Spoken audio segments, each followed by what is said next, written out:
And first at 5, Mobile police searching for answers in the shooting death of a 17-year-old across the street from a popular park where young children play. Yeah, police identifying the victim as Tydarius Jones.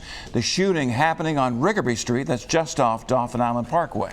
People there talked about seeing the victim in the street and even bullets that hit their home. Our Steve Alexander now joins us live from the scene with the very latest on this investigation. Steve. And we're at Rickerby Park, which is just right across the street from where the shooting happened, and no arrest yet in a case that has shaken the neighborhood. This was the scene shortly before 7 o'clock last night. Mobile police putting down evidence markers in Rickerby Park. Witnesses said 2 people got out of a car and fired about 6 shots before speeding off.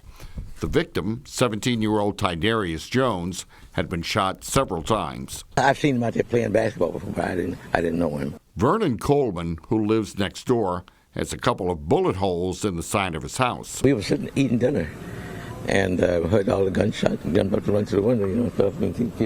People running through my yard and looked out there, kid laying down there. Coleman has a surveillance camera at the front of his house, but says it wasn't working yesterday.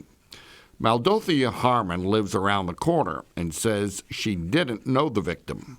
I was at the door, fixing to open the door, and when I heard the shots, and then I opened the door and looked over across the street. At first I thought it was a piece of cardboard, and I looked again and I started screaming, somebody call the police. A woman named Angie, who also lives around the corner, says she didn't know the victim, but heard he came from another neighborhood. Did you see anything out here yesterday or what? I was actually in the house. You were in the house? I was in the house watching TV, and I had heard some shots.